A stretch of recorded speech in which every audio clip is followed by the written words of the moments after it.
Buenas. Antes de entrar en materia hoy día, quisiera tocar un tema un poco más administrativo. En las sesiones anteriores yo nunca les sugerí o les asigné un texto de lectura de apoyo al ramo. Esto tiene una razón muy básica. La estadística es esencialmente universal. Cualquier libro de estadística con la cual ustedes podrían trabajar dice básicamente lo mismo. Lo que cambia de uno a otro son las disciplinas hacia las cuales están dirigidas y por ende los ejemplos y la simplicidad o complejidad del lenguaje utilizado, de las formulaciones matemáticas, etc. Por ende, mi recomendación a los alumnos siempre es que revisen varios libros de estadística diferentes y que se queden con aquel que les es más ameno, el que les es más fácil de leer, porque al fin y al cabo el contenido de base va a ser siempre el mismo.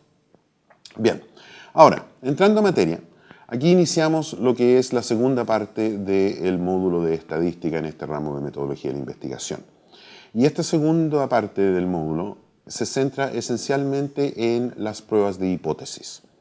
Vamos a ver en la primera sesión, cuál es la lógica fundamental de la prueba de hipótesis, y luego vamos a ver un conjunto de ejemplos puntuales de diferentes técnicas para poner a prueba las hipótesis. Las que vamos a ver esencialmente son la prueba del chi cuadrado, la prueba del T de student, la prueba de análisis de varianza o ANOVA y la correlación y regresión. Bien, entremos entonces a la lógica de la prueba de hipótesis. Antes de poder hablar de la prueba de hipótesis, tenemos que tener claridad acerca de qué es una hipótesis. Al fin y al cabo, la hipótesis no es más que una proposición acerca del comportamiento de algún fenómeno. Y para que sea una hipótesis que nosotros podemos poner a prueba estadísticamente, esta proposición acerca del comportamiento del fenómeno normalmente se presenta en términos de la relación entre dos aspectos particulares de ese fenómeno. En términos más estadísticos, lo ponemos en términos de una relación entre dos variables. Ahora, reconocemos que hay muchos aspectos que podrían influir sobre esa relación y hay maneras de hacernos cargo de esa complejidad, pero en esencia la estadística básica pone a prueba hipótesis de dos variables. La estadística entonces tiene como objetivo fundamental o como uno de sus objetivos fundamentales precisamente poner a prueba estas proposiciones acerca del comportamiento de variables. Existen tres tipos de hipótesis con las cuales nosotros vamos a trabajar. Hipótesis conceptuales, en las cuales la relación entre las dos variables se explicita a un nivel teórico, es decir, con términos relativamente abstractos que no indican precisamente qué es lo que estamos midiendo. Luego, la hipótesis operacional, en la cual se plantea la misma relación, pero en función de cosas que efectivamente podemos medir, podemos observar. Y la hipótesis nula, que es la negación de la hipótesis operacional. La hipótesis conceptual, como planteamiento de la proposición a nivel abstracto, se puede ejemplificar diciendo cosas como: los ingresos varían entre tipos de personas. Noten que no digo nada acerca de cómo vamos a medir ingresos ni qué tipos de personas me interesan. La tendencia política de una persona depende de su afiliación religiosa. De nuevo, tendencia política no está especificado, es un concepto relativamente abstracto, al igual que afiliación religiosa. Países más pobres tienen peores distribuciones de ingresos. Una vez más, no se especifica cómo se van a medir estas variables, simplemente se plantean a nivel abstracto. En el caso de la hipótesis operacional, esa misma relación se lleva a un nivel mucho más concreto, en el cual la variable está especificada en términos directamente observables. Las tres hipótesis que acabamos de ver hace un minuto, ahora las vamos a ver operacionalizadas. Los ingresos mensuales por concepto de sueldo en pesos chilenos varían entre hombres y mujeres. Precisión en términos de qué entiendo por ingreso y precisión en términos de cómo voy a entender tipos de personas. En este caso particular, diferencias de sexo. El partido político a que pertenece una persona depende de si es católico, protestante o judío. Afiliación religiosa ahora ha sido operacionalizada con si una persona se considera católico, protestante o judío. Y la relación con la política, la tendencia política, se ha definido como el partido político a que pertenece una persona. Noten que podría haber operacionalizado esa variable en particular de otras maneras. Podría haber preguntado con qué partido político se siente más afín. Podría haber preguntado en una escala de 1 a 7, donde 1 es extrema izquierda y 7 es extrema derecha, ¿dónde se ubicaría usted? Entonces, esta es la idea de la diferencia entre la hipótesis conceptual a nivel abstracto y la hipótesis operacional. El tercer ejemplo, mientras más bajo el PIB per cápita de un país, es decir, he operacionalizado ingresos de los países en función del PIB per cápita, mayor es el coeficiente Gini del país. He operacionalizado la desigualdad con el coeficiente Gini. Aquí, en todos estos casos, la hipótesis sí me dice precisamente qué observaciones voy a estar relacionando. La hipótesis nula es la negación de la hipótesis operacional. Los ingresos mensuales por concepto de sueldo en pesos chilenos no varían entre hombres y mujeres. El partido político a que pertenece una persona no depende de si es católico, protestante o judío. Mientras más bajo es el PIB per cápita de un país, menor o igual es el coeficiente Gini de ese país. En este último ejemplo de la relación entre PIB per cápita y Gini, quiero rescatar una sutileza de términos. Cuando yo digo la negación, quiero decir lo contrario a o lo que no es. Si yo digo que mientras más bajo el PIB, mayor es el coeficiente Gini, la negación de mayor, es decir, algo que no es mayor, puede ser menor, pero también puede ser igual a. Es decir, mientras más bajo el PIB per cápita del país, igual el Gini, eso no es mayor a. ¿Por qué digo esto? Porque mucha gente piensa que la hipótesis nula es lo opuesto en el sentido de dirección. Si mi hipótesis operacional era que mientras más bajo el PIB per cápita, mayor es el coeficiente Gini, plantearían que la hipótesis nula sería que mientras más bajo el PIB per cápita, menor es el coeficiente Gini. Y la posibilidad de que fuese igual no se considera. Por eso que lo planteo en términos de la negación. Ahora, no sé si se fijaron, pero en estos tres ejemplos, los niveles de medición de las variables involucradas son diferentes. En el primer caso, los ingresos mensuales es una variable numérica y el tipo de persona, hombre o mujer, es una variable categórica. ¿Se acuerdan cuando hablábamos de los niveles de medición? Les decía que esto va a ser importante más adelante. Bueno, ahora se hizo importante. En el segundo ejemplo, el partido político que pertenece a una persona depende de si es católico, protestante o judío. En ese caso, las dos variables son categóricas. Y en el tercer ejemplo, mientras más bajo el PIB per cápita de un país, mayor es el coeficiente Gini de ese país, las dos variables son numéricas.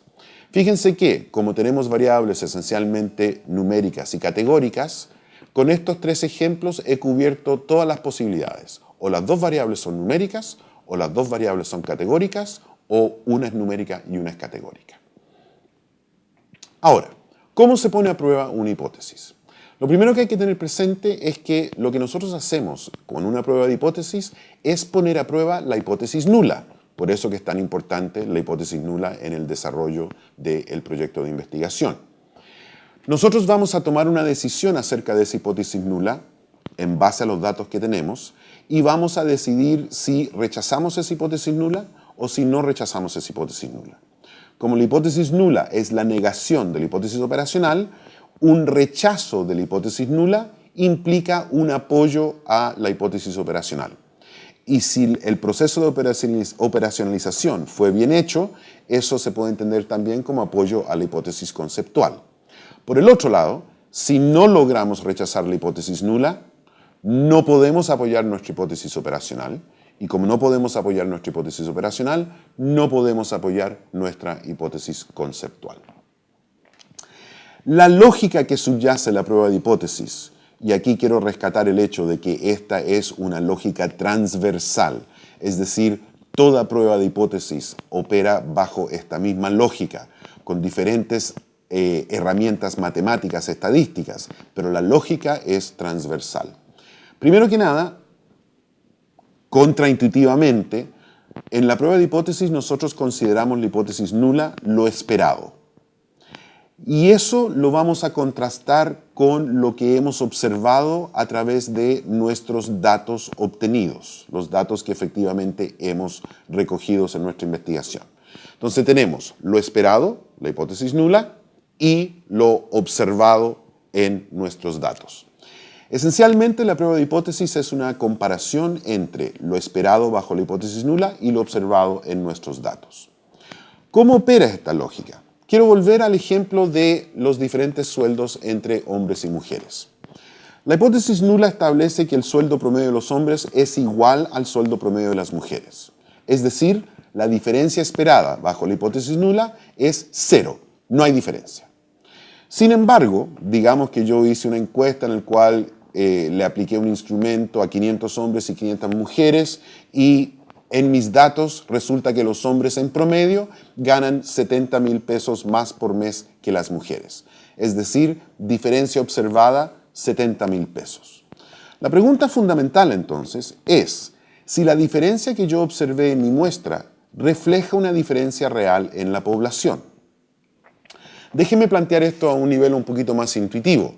Si yo le dijera que en mi entrevista, en mi encuesta de 500 hombres y 500 mujeres, el promedio de sueldo de los hombres era 3 pesos más que las mujeres, lo más probable es que ustedes me dirían, eso es difícil de generalizar a la población porque existen márgenes de error, no rechazaríamos la hipótesis nula porque la diferencia entre la nula y lo observado es muy pequeña. Por el otro lado, si yo le dijera que en promedio los hombres ganan 1.000.000 de pesos más que las mujeres, lo más probable es que ustedes me dirían, ahí hay fuerte evidencia de que sí hay una diferencia en los sueldos de los hombres y las mujeres. Entonces la pregunta fundamental ahora es, ¿en qué nivel de diferencia, a cuántos pesos mensuales cambian de opinión de que no es suficientemente grande la diferencia a que sí es suficientemente grande la diferencia? Lo que hace la estadística, básicamente, es ayudarnos a definir cuál es ese umbral, ese punto limítrofe en el cual pasamos de decir la diferencia es demasiado pequeña como para generalizar a la población, a decir la diferencia es suficientemente grande como para poder generalizar a la población. Entonces, para poder hacer eso, nosotros calculamos ciertos estadígrafos que nos permiten tomar esa decisión con fundamentos y no con arbitrariedad por nuestra parte. Entonces, la idea es establecer un umbral, normalmente en la estadística llamado un valor crítico, que me permite decir, con un cierto grado de confianza, que lo que he observado en mi muestra efectivamente refleja una realidad externa y no se debe solamente a errores aleatorios o errores de medición.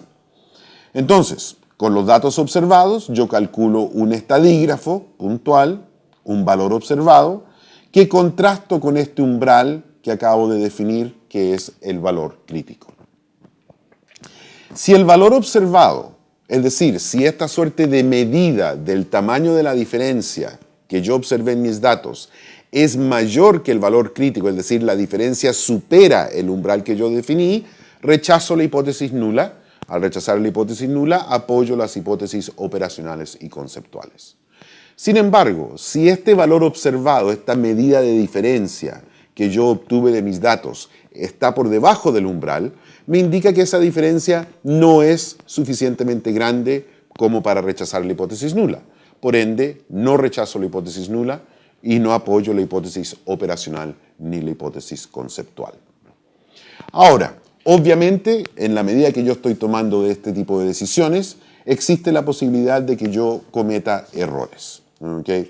Por suerte, la probabilidad de cometer un error es calculable y la forma en la cual se hace está ligada a esta lógica del área bajo la curva normal que vimos en una sesión anterior.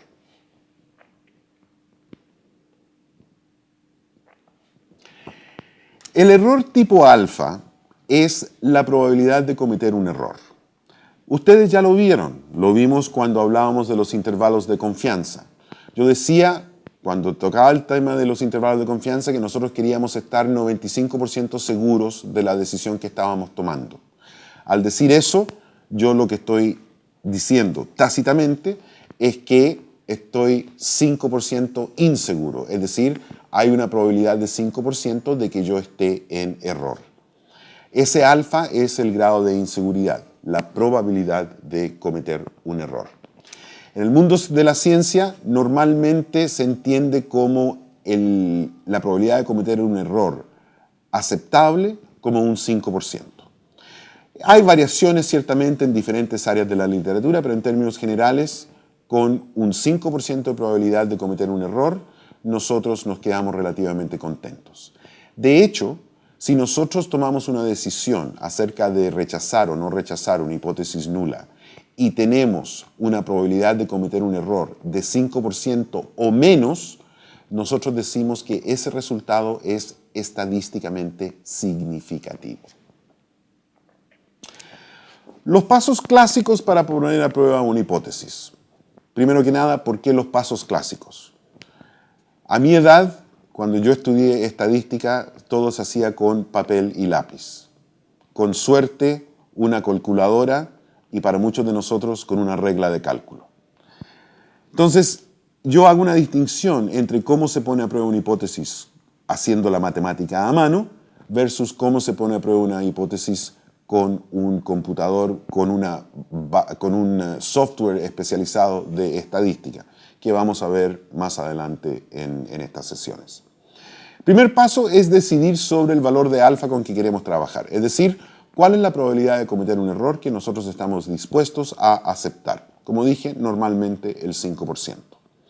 Luego, vamos a una tabla específica que están al final de todos los libros de estadística, tablas de la curva normal, valores de t, valores de f, etc. Y en esa tabla, usando el valor de alfa que definí en el paso anterior y lo que se llaman los grados de libertad, que voy a especificar en otra sesión, nosotros encontramos el valor crítico. Es decir, de esa tabla se extrae el umbral que usamos para hacer esta comparación. Luego, con los datos que tenemos a mano, calculamos el estadígrafo, ¿okay? Que es la diferencia observada en mis datos. Comparo ese estadígrafo calculado con el valor crítico que salió de la tabla y tomo una decisión. Si el estadígrafo observado, si el valor observado es mayor que el valor crítico, rechazo la hipótesis nula. Si el valor observado está por debajo del valor crítico, no rechazo la hipótesis nula. Y en función de la decisión que tomé en ese paso número 5, yo apoyo o no apoyo la hipótesis operacional y conceptual. Por favor, noten bien de que la estadística nunca prueba una hipótesis. La estadística solamente apoya una hipótesis. ¿Por qué? Porque la misma estadística nos está diciendo que existe una posibilidad de cometer un error.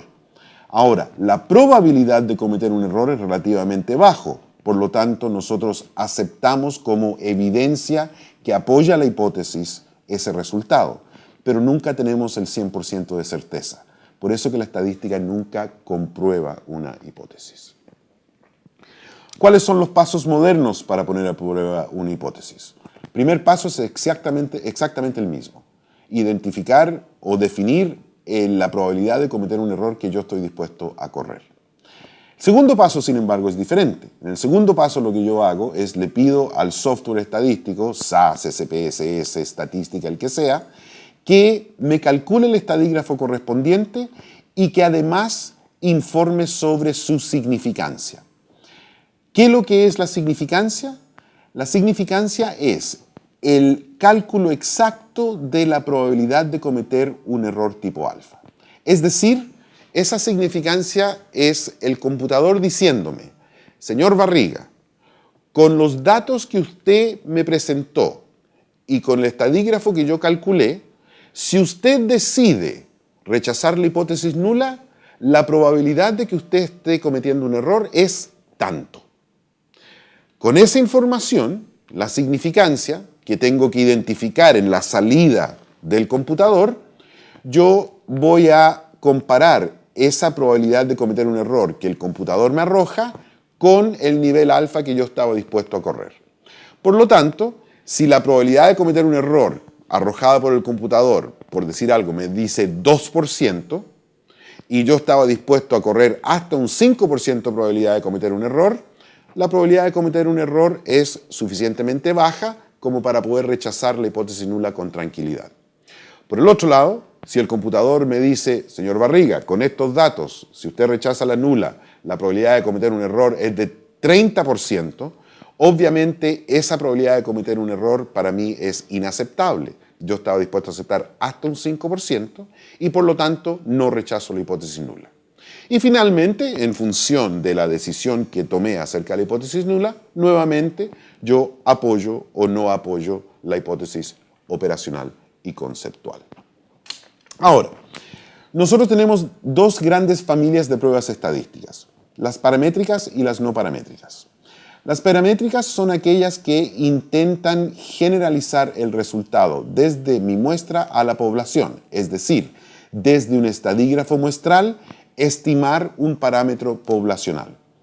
Por el otro lado, las estadísticas no paramétricas analizan exclusivamente la muestra y tratan de llegar a una conclusión acerca de si existe o no existe una relación en mis datos en la muestra, sin necesariamente decir nada acerca de esa relación en la población en general. En términos generales, las pruebas paramétricas tienden a ser más potentes, es decir, son capaces de detectar diferencias más pequeñas que las estadísticas no paramétricas. Por ende, dada la posibilidad de usar técnicas paramétricas, deberíamos probar con ellas primero. Sin embargo, para poder usar técnicas paramétricas, tenemos que satisfacer ciertos criterios.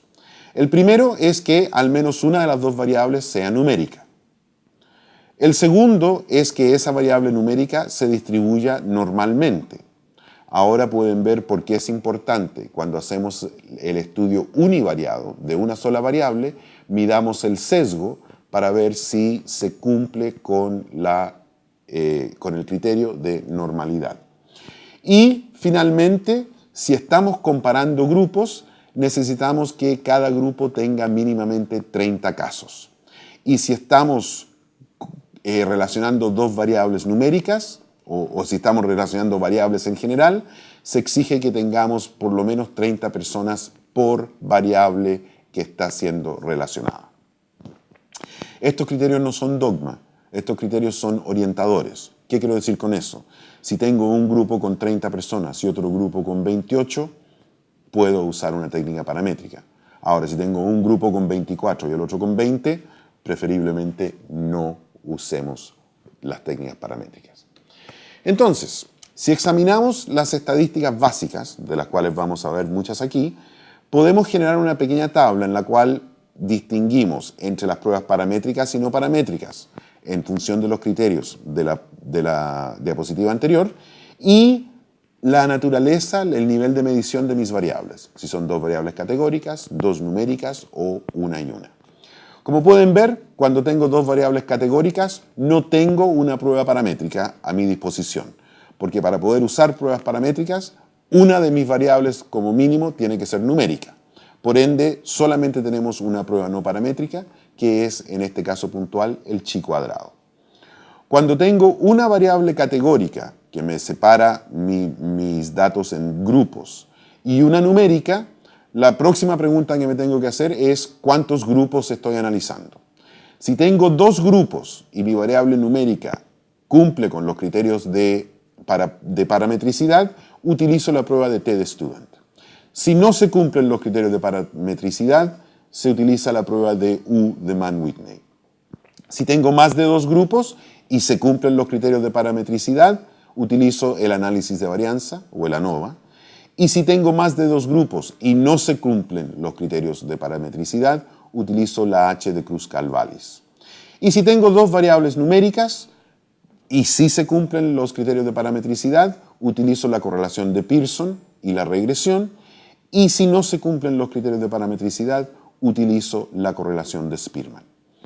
Ahora, lo interesante de esto es que como la lógica es transversal a todas estas pruebas, lo que cambia es la manera en la cual se generan los valores observados y las significancias. Para nosotros, lo más importante es que cualquiera de estas pruebas que utilizamos nos va a arrojar, por parte del computador, una significancia, es decir, una probabilidad de cometer un error. Entonces, ahí volvemos a la lógica que había presentado en su momento y sabemos cómo podemos tomar una decisión. No tenemos que saber la operativa interna de la caja negra de la estadística para tomar una decisión bien fundada cuando ponemos a prueba una hipótesis estadística.